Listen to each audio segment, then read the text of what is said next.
Selamat malam.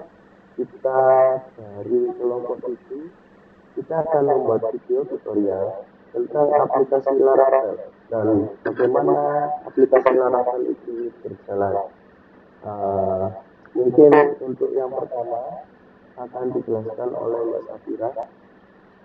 Baik, terima kasih atas waktunya. Pada saat ini saya akan menjelaskan mengenai environment dan install project. Oke, environment merupakan sekelompok pengaturan atau konfigurasi yang diperlukan untuk menjalankan sebuah program atau proyek. Hal-hal terkait seperti lokasi file, kemudian variabel lingkungan, dan pengaturan khusus lainnya yang mempengaruhi cara program atau proyek berlaku. Kemudian untuk install project, langkah ini melibatkan pengunduhan dan pemasangan sebuah komponen yang dibutuhkan untuk menjalankan sebuah proyek perangkat lunak. Hal-hal terkait dalam step ini yaitu bahasa pemrograman dan perangkat lunak tambahan yang digunakan.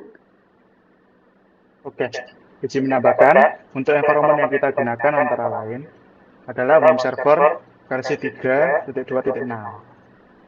Lalu ada Apache versi 2.4 dan PHP versi 7.3. Selain itu database, kita menggunakan MySQL versi 5.7 dan MariaDB versi 10.6. Nah, cara instalasi untuk Laravel sendiri adalah dengan menggunakan Composer.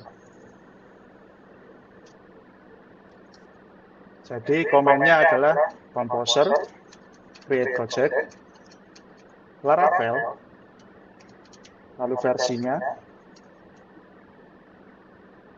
dan terakhir adalah nama filenya. Misal TK4 Dayak. Oke, silakan Mas Anggiat melanjutkan. Untuk yang ketiga, generate plugin merupakan tindakan untuk membuat atau menghasilkan komponen perangkat lunak tambahan yang disebut plugin. Plugin adalah potongan kode yang dapat memperluas atau memodifikasi fungsi proyek. Setting database, yaitu untuk yang keempat ada setting database, yaitu langkah untuk mengkonfigurasi atau mengatur data yang akan digunakan oleh proyek. Basis data adalah tempat di mana data proyek akan disimpan dan diakses. Database yang digunakan dalam sistem ini yaitu MySQL. Oke. Untuk generate plugin, di Laravel sendiri menggunakan file composer.json dan package.json. Nah, composer.json ini memuat semua plugin yang menggunakan bahasa pemrograman PHP.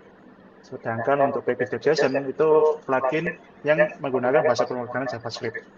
Nah, yang paling sering digunakan untuk pluginnya sendiri itu antara lain Laravel UI, untuk out, dan juga biasanya menggunakan website Excel yang digunakan untuk ekspor Excel, ekspor PDF, dan lain-lain. Nah, untuk yang bahasa JavaScript, itu yang digunakan adalah Axios, Bootstrap, lalu ada Foo biasanya, dan ada Webpack. Oke, untuk setting database, Laravel sendiri biasanya menggunakan environment file. Jadi di environment variable ini berisi banyak variabel yang digunakan oleh aplikasinya. Jadi misalnya ada DB connection. Nah, DB connection-nya kan kita menggunakan MySQL. Lalu ada DB host, DB port, DB database, DB username, dan DB password. Nah, ini adalah environment variabel yang digunakan untuk aplikasi ini. Oke, lanjut kita ke poin make model, migration, dan controller. Nah, di model, jadi model itu adalah representasi dari data dalam proyek. Jadi model mendefinisikan struktur dan sifat data yang digunakan. Nah, salah satu contohnya itu misal model item. Nah, item ini ada beberapa kelas protected, yaitu table dan primary key. Jadi, model item menghubungkan program dengan tabel items yang primary key-nya item ID. Lalu misal ada user. Nah, user, karena kan user itu digunakan untuk login, maka ada out user yang digunakan untuk authenticate. Selain itu, karena user memiliki role, maka ada function role untuk memanggil role masing-masing user. Oke, lanjut. Kita ke poin migration.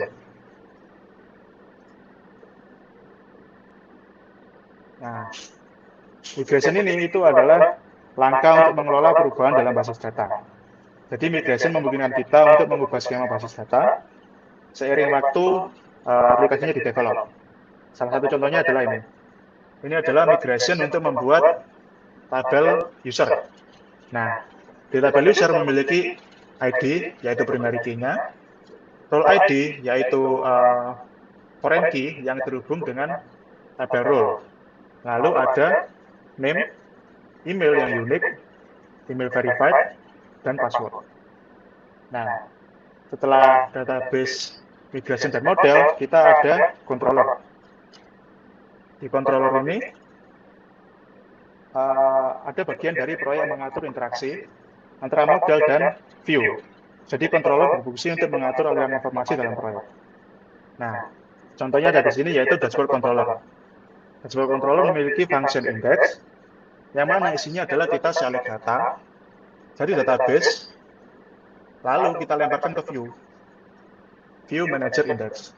Nah, di view nanti kita olah. Nah, di sini kita olah tuh. Variabel data tadi kita olah untuk menjadi role di tabel. Oke. Lanjut ke Mas Brian.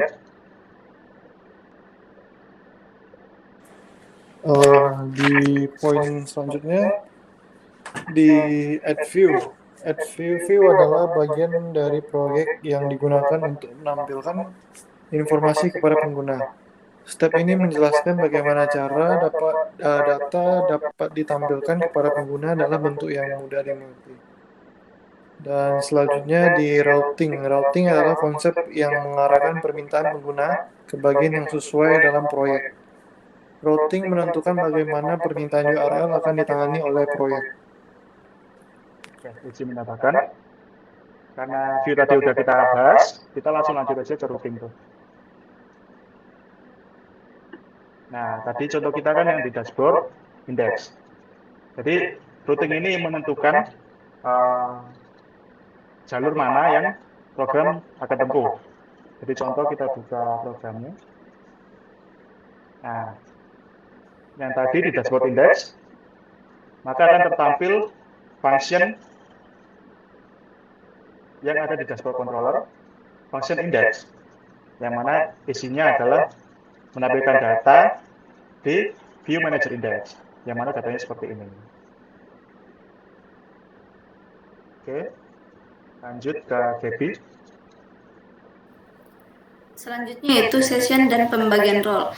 Session adalah cara proyek menyimpan informasi tentang pengguna yang sedang terhubung. Pembagian peran mengatur siapa yang memiliki akses ke bagian-bagian tertentu dalam proyek berdasarkan peran atau wewenangnya. Kemudian yang terakhir yaitu Git. Git adalah sistem kontrol versi yang digunakan untuk mengelola dan melacak perubahan dalam kode sumber proyek. Git memungkinkan tim pengembang bekerja sama dan melacak sejarah perubahan kode. Oke. Nah, sebenarnya session dan pembagian role itu dapat kita lihat dari menu yang dapat diakses. Nah, kita kan login sebagai super admin. Yang mana super admin ini bisa mengakses semua menu. Nah, kita coba login sebagai user lain, misal manager.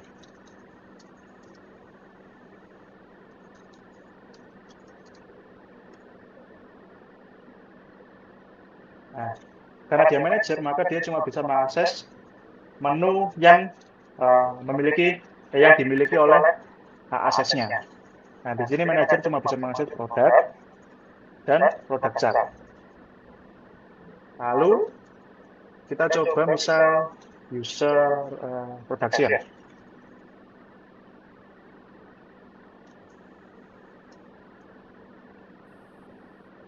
Nah, user production cuma punya akses ke menu transaction production. Jadi dia nggak bisa akses ke menu lain yang tidak memiliki akses. Seperti tadi, user manager bisa akses manager saja, lalu user production cuma bisa akses menu transaction saja. Dan terakhir adalah Git.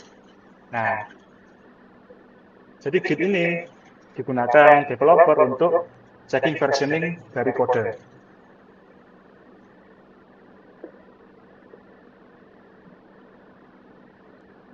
Nah, misal di sini ada beberapa versioning. Jadi misal yang pertama adalah commit initial commit.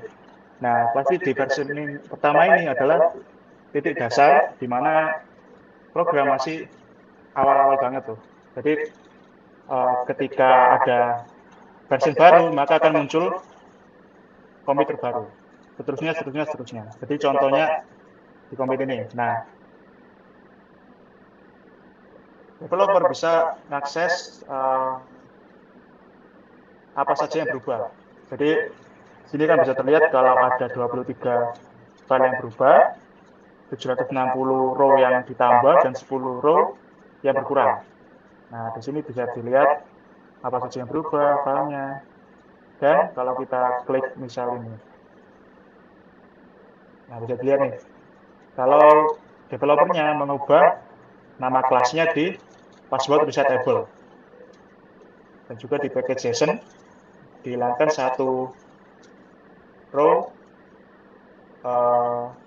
hide module ini. Jadi kelihatan kalau yang berubah itu ini. Jadi kita langsung tahu kalau misal ada taruh di production, oh karena ini berubah.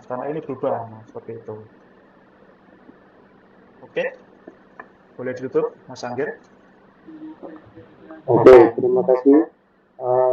Terima kasih penjelasannya teman-teman. Setelah tutorial ini, semoga kita dapat menambah ilmu tentang apa itu aplikasi Laravel dan bagaimana aplikasi Laravel tersebut berjalan. Sekian dari kelompok kami dan terima kasih. Selamat malam. Terima kasih.